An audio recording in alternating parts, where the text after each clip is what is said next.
friends, I'm so glad you could join me. I'm Mr. Mark, and today we are making an apple tree.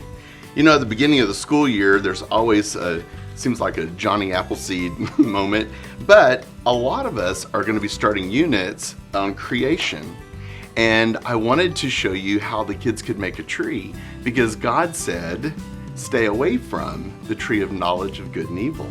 And so we might be able to talk about his one rule and that they broke it. And so I went ahead and cut out a shape for the foliage. Now let me explain.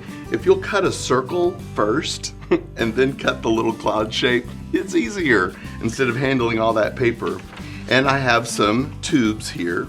So I did have to kind of look through them, and if it had lots of white lines, I opted for a different one.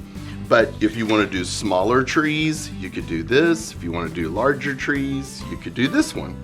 And so that's how you can do the trunk, and that'll save you from having to paint that. Now, the way we're going to paint this today is going to be a little different, a new experience. We're going to use some bubble wrap.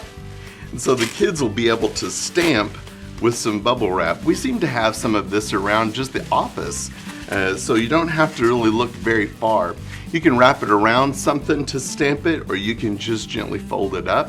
Even put a piece of tape on it if you want to do that. Let's do that real quick. Put a piece of tape on it so it stays folded up. If my tape will come off, there it goes. So let's just do that. So when we're stamping, it'll be easier to do. Okay, let's do a little bit of green. So I found if you put a little bit on a paper plate and kind of let it spread out a little bit, that it'll actually work a lot better. So let's just touch the edges.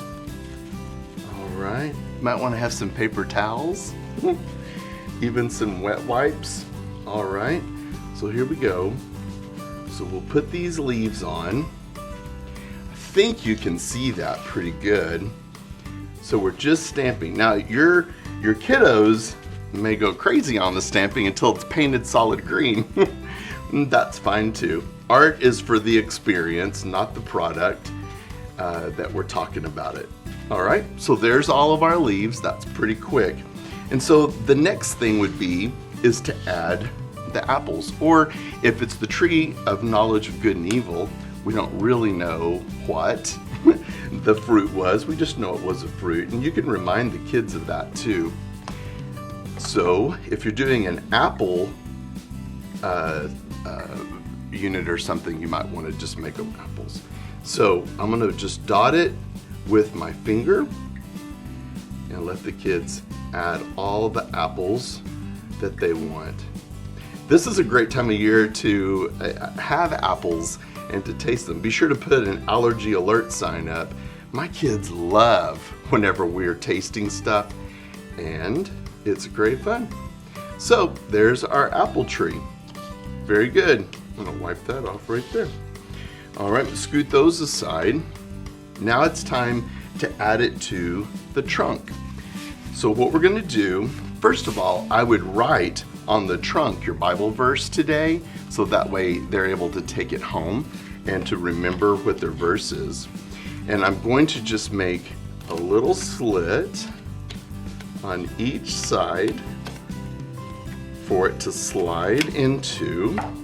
And even though it's wet right now, we can still try to put it in. Maybe. It's a little flimsy, it's wet. It's a little stiffer whenever it's dry, and probably don't get it all over your hands. That'd be nice, wouldn't it? Very good. So there you get it. These could hang from the ceiling. If you wanted to paint both sides, that'd be a great idea to hang them from the ceiling, and we would have our tree. So you give it a try. I think your kids will like it, and it's a great lesson to learn about the one rule that God had, and they chose to break it.